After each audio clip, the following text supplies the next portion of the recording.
We once was silent, now we wanna talk. We weren't the only ones up and down from the block.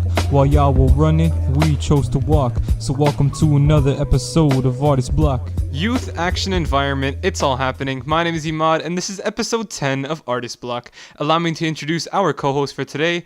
He's the president of Human Impact, a Harold M. Breathwaite student, and the co-founder of Rise Above Adversity. Rajbalinder Ghatoura, say hello. Hey, what's up?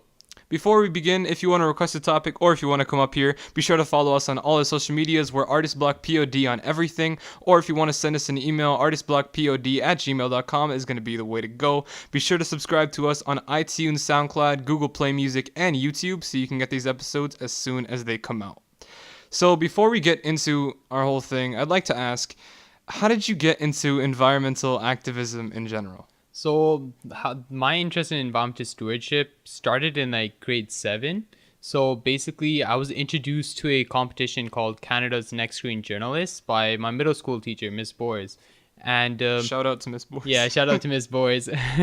So this competition basically had three different aspects for photography, videography, and writing articles or essay about environmental issues. And the theme for that year was the litter, right? So it was basically reducing litter. And I was introduced to the competition. A few leaders from Canada's Next Screen Journalists came to our school.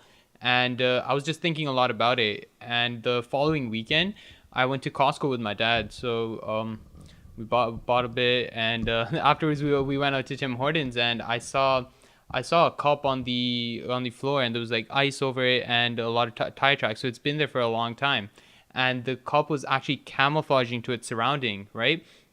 And I thought it was really interesting. So I took my dad's phone and just started taking pictures. And I took pictures of a lot of different litter on the floor. How would you say that it was camouflaging? So it was a Wendy's cup. It was red, and since it was like the winter time, there was ice over it, and it was actually it turned to, so the cement was like, actually it was like dark, it was like black, and the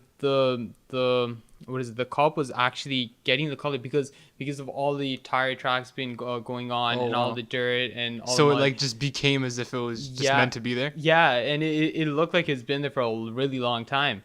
And I was surprised at how it was so easy to pick up, but no one picked it up, right? Yeah. And after I took the picture, I picked up the cup, put it in the recycling. And when I came home, I showed all the pictures to my sister, and she's like, "Oh, this picture is really nice, right?" But I didn't really put a lot of effort into taking the pictures. But I submitted the picture, and I wrote a bit about how our litter that we throw around in our community is actually camouflaging to our surroundings, and how in the future we won't be able to notice how, like, what if the litter does belong to our environment or it doesn't. So a few months later, the results came back for Canada's Next Screen Journalists, and I actually came first from all of Canada. Congratulations, round of applause. Yeah, thank you, man. So I was pretty surprised. I was like, oh wow, right? And a few weeks later, I found out that I came first for the Young Reporters of the Environment competition, which is the international competition.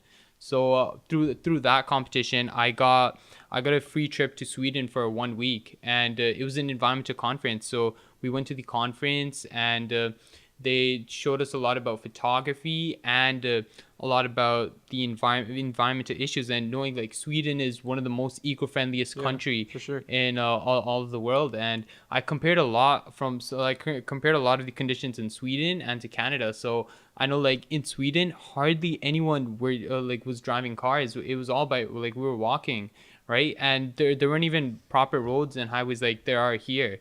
And it's really different there, and everyone was involved, and I got to meet environmental leaders from all around the world, and that's where I gained a lot of knowledge about the environment. I met passionate people, and we used to just walk around the city and just talk about environmental conditions and issues. And I believe like through that competition, like that really inspired me. So that's how I started off. And so now in high school, like I really experienced a lot of environmental leaders and people that were passionate about the environment in middle school. But when I went to high school in grade 9 and 10, our secondary school HB did not have a eco team. So I was really surprised, but at first I was like, oh, it's fine, right? But then in grade 11, I was like, oh, why don't we start an eco team here at HB, Of right? course. Yeah. So me and my friend Mayuri, we got together and we got a lot of other people, and we started this team. We talked to our office and we were like, we need an eco team where, because when we have one club where that's running for a cause, the whole school gets involved, and the whole school is like really passionate about the environment a lot. And even now, like, our club has really grown to like one of the best major clubs in our school. And we've been doing a lot, and a lot of people are coming out to me and telling me, oh, can we do this at our school? Can we bring in a garden? Can we bring in a compost system?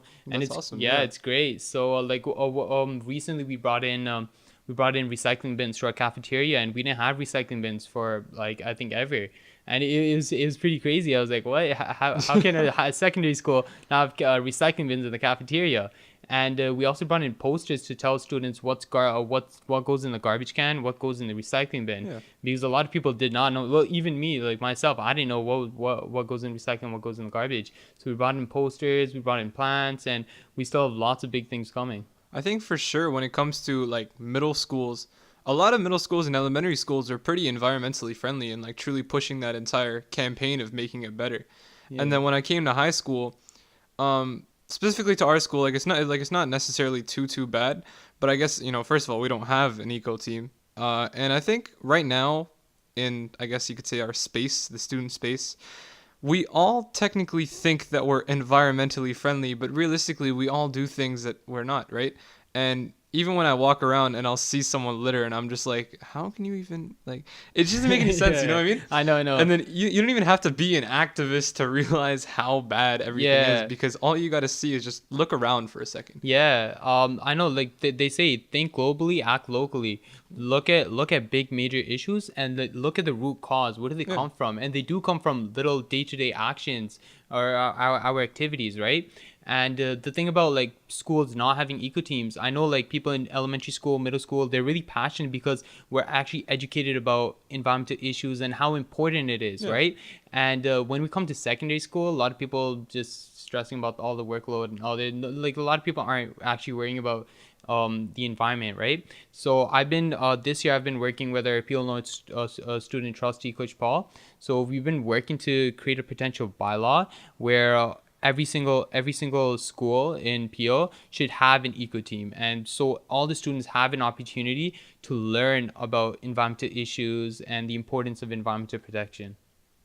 That's good, because I think more schools need that for sure. Yeah. I think right now, there's less and less regard for the environment, and there's less and less regard for a lot of things the second you get to secondary school, because at that point it's, you don't have those assemblies where people would just come I in know. and you could just have those all the time, because Yeah.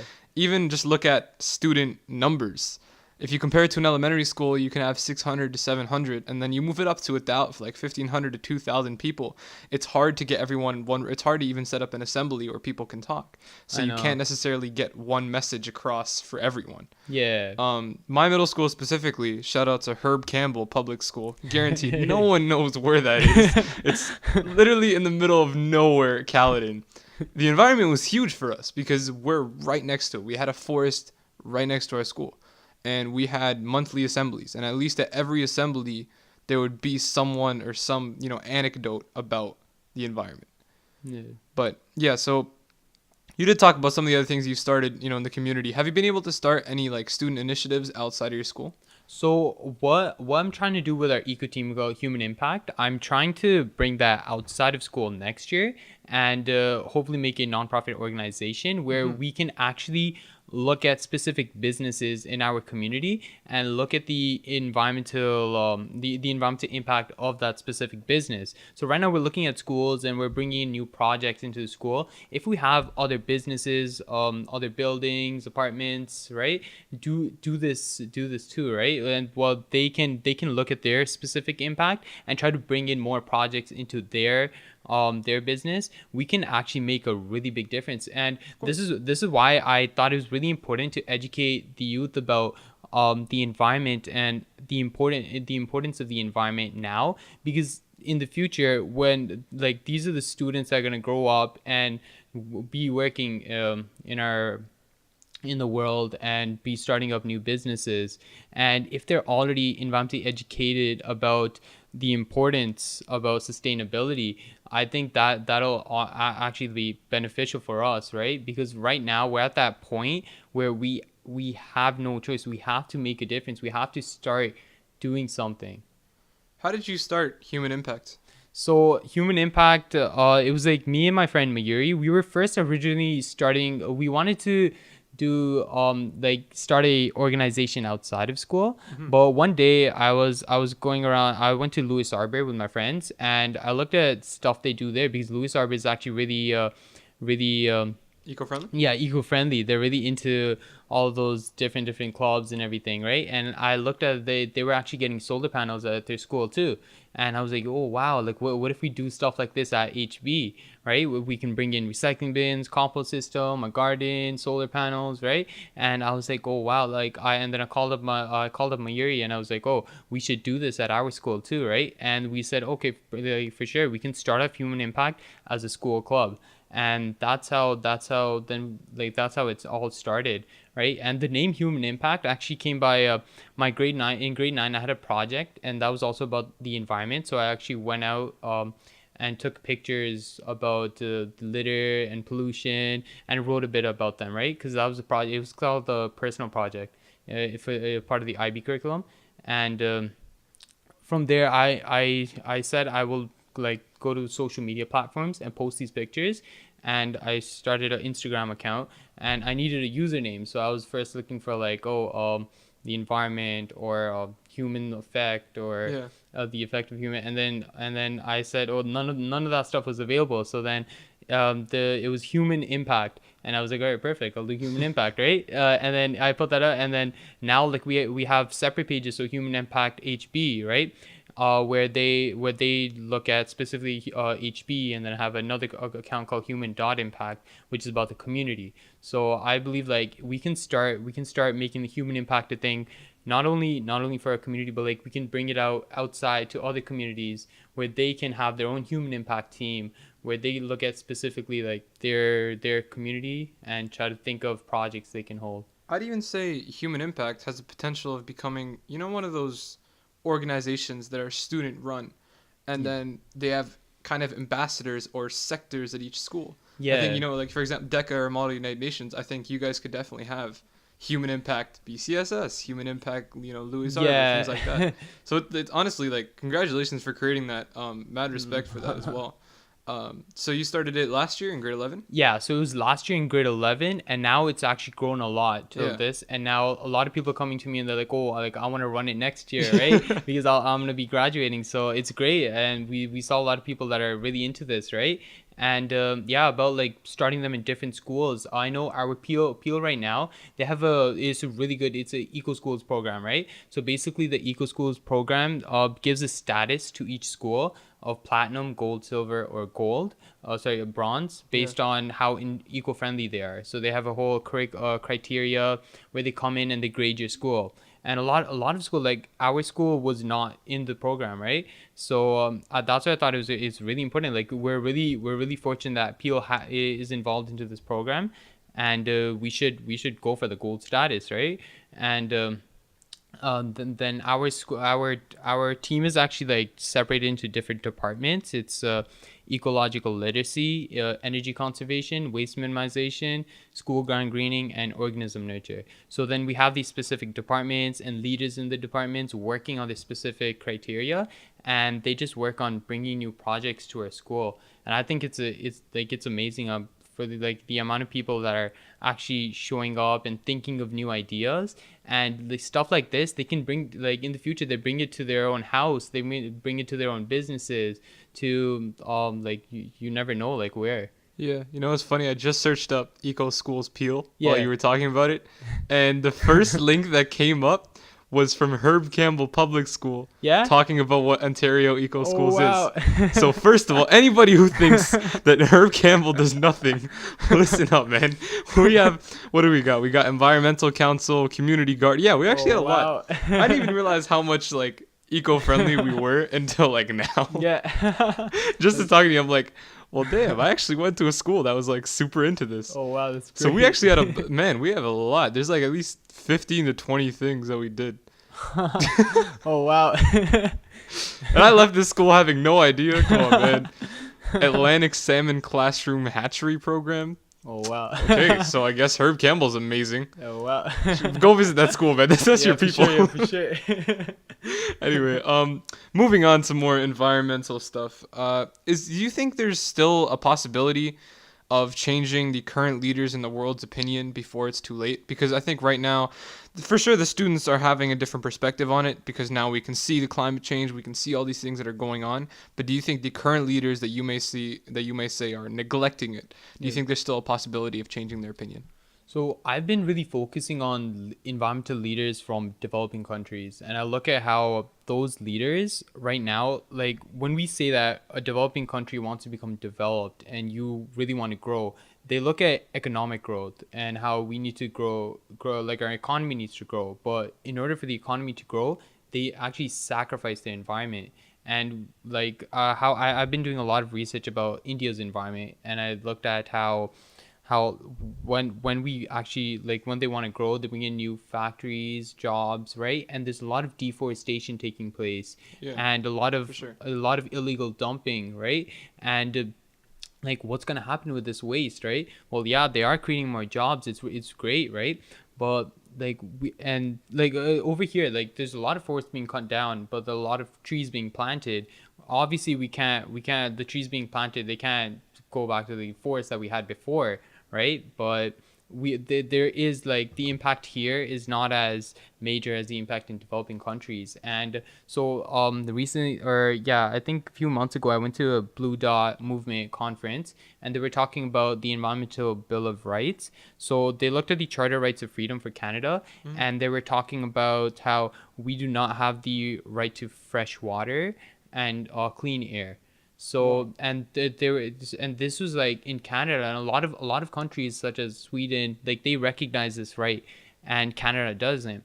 And then I looked at and then I started thinking about developing countries, how not right, but like they don't even have fresh water, fresh air to breathe, right? And I was like, it's really different, right? The like our situation here, like it's really important to recognize this, right?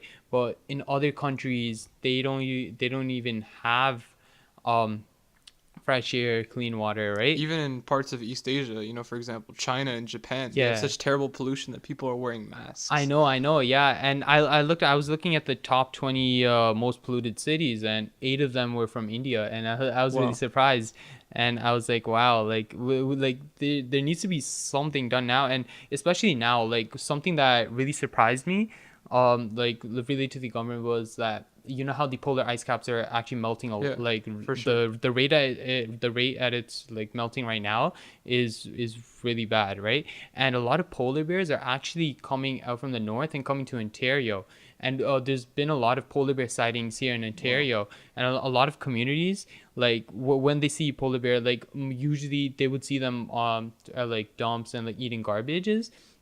Like they have the right to kill the polar bear, and that's what they said, because like polar bears, it's a very dangerous situation, right? Of course. Yeah, and like they have the right to kill them, but like why are they here in the first place, right? Why has our impact been so severe that we take away their habitat, and they're coming here and we kill them here, right? And it's really deep, and like we need to, like, this is how we notice that we actually have to do something, right? And it's a very intense comparison that I'd have to make, but if you think about it, you go to their habitat and you destroy their country, or their place. Yeah. And then if you compare it to humans, and we say that we've learned so much from the past, have we really? Yeah. Right. I remember, I even made a song about it too. Like there was one time where I realized that, we can say whatever we want about the idea that, we really care about the environment and the fact that we changed so much in terms of humanities. But it's like, well, if you're just going to have no division amongst humanity and you're going to work so hard on that, and in the process, you're going to lose the fact that there's so many more species on this earth that we're supposed to share. Yeah. And the idea that, and that's terrible, like the fact that you brought the whole polar bear thing, you're going to a place and you're taking it away from them, and then you kill them when they get here. Yeah. Is that not the exact same thing that people may say that governments do to refugees? And it's like, we don't even realize how impactful that is to the environment, to the people that are around us, because it's technically hypocrisy, right? We say, and I think, again, there's so many different aspects that the government has to pay for. And when it comes to, putting this aside, putting this up on the scale, education and environment, I think, in my opinion, those are some of the top two things that you should be investing in. Yeah. At the end of the day, the environment is the future and education is the future. And if you're going to be stuck in the past about everything, you've taken all the wars that have happened in the past, so that's why you pay for defense. That's not looking to the future. That's not moving forward. But education, you're educating the kids of the future. Environment, you're making the environment better for the future, so that the world can actually continue. But yeah, moving on. Have you seen the Cowspiracy documentary? No, I actually haven't. So according to that documentary, the number one cause of greenhouse gases is raising livestock. So, for example, cows, sheep, and chickens. And the conclusion that many people watching that documentary said was that the answer to all of fixing the greenhouse gases and whatnot, because a lot of the statistics that they did, a lot of the research that they did was truly eye-opening, because the whole fossil fuels, of course, they're a huge part, but they actually said, it's 10 times, like the amount of pollution that cars make, times that by 10, and it's the amount that raising livestock makes. Yeah. And so I'd ask you, because according to that documentary, going vegan is the answer. Yeah. So would you do it? So I myself, like right now, I'm pure vegetarian, and I think if going vegan, if our impact would benefit that much, I think I'll be down to go vegan, right? And it just comes back to the specific person's impact, right, on the environment. And if we're like, what do we need food for, right? We're just eating. We need our nutrients to live healthy, right? And if we're gonna be eating something that's unnecessary, right, like that we don't really need, I think I can give it up for the benefit of someone else's life, for the benefit of our future generations, right? And if that can make that big of a difference, if we have there's 7 billion people in our world go vegan, right? What would the impact be? Like, what would the outcome be? It'll actually make a difference. The solution, or kind of the takeaway that I had from watching that documentary, was you don't necessarily have to go vegan, but if you realize right now we eat way more meat than we need, and technically you can still get all the same nutrients, but of course changing that for everyone is going to be very difficult. Yeah. But instead, cutting down, right? Yeah. Maybe you eat beef once a day instead of 4 times a day, right? And overall, that solution will have to come from us stopping to buy things. I know people always blame it on the companies, but the companies are only making it because they're succeeding. Yeah. Because you're still going out there and buying it. So once we start cutting down on the whole idea of getting that livestock, because the amount of greenhouse gases that are emitted from raising livestock, from creating all their, from the feed, from actually raising them themselves, is catastrophic, right? But yeah. Anyway, so prior to this, you sent me an article by the National UAE. Yeah. And so according to the article, young people value environment over money, according to a global survey. Now, personally, I think this may change because currently very few of us are actually part of the economical system. Yeah. And truly engaged in it. A lot of, we look at Generation Z, and a lot of us are not in that world in which we're paying for things, bills, mortgages, all these things. So, would you think that this kind of mindset will change, that we still value environment over money, or do you think it'll stay that way? So I talked about it before, how if we want our country to do good, we really think about the economy, growing the economy, but we sacrifice the environment. And having environmentally like aware of if the youth is environmentally aware about all the issues, and having the youth, because the youth is the future, having them step up in the future, going to political positions, right? And if they have the knowledge about the environment, I think I think it'll actually like make a difference in how it'll change the mindset of like right now how we work on we work on making money, right? And a lot of like the world right now, we're concentrating on making money, and then there's a lot of things we have to sacrifice in turn, right? So which is like, for example, the environment, right? And I think it should be equally balanced. We should be living a great lifestyle, making money, doing something we're passionate about, but also doing our like fulfilling our worldly responsibilities, which is to care for the world we're here, right? We're all a guest here, right? The other species, the human species, right? We're all here as a guest, and we all need to live here together and take care of our home. For sure. I think there is a way to have that balance. Yeah. It's just the mindset that you're going to go in with. I think the leaders of tomorrow, you could say, the leaders of the future, us, the students that are there, right, that are currently students right now, the more that we're aware of, we're going to find ways to fix things. At the end of the day, when people want something done, they'll usually find a way to do it. If you look at Canada, I know it's a different kind of example. You might even consider it a bad example, but getting rid of the penny, right? Yeah. A lot of people were not cool with that. But because of the fact that they had so many younger leaders that came up and they had the awareness that the penny was completely useless and was destroying the economy rather than actually helping it, because the cost to make a penny was higher than that was higher than how much a penny was worth, because the cost for making a penny was like almost 2 cents at that point. Oh my gosh, yeah. Which is more than how much it's worth. So Yeah. it doesn't make any sense. Yeah. But because we had those leaders that were aware of that issue, it was able to be addressed. And even with the environment, I think you could agree with this as well. There's so many things that we do, and it's like, what if we just changed it to this? And a lot would be changed. Yeah.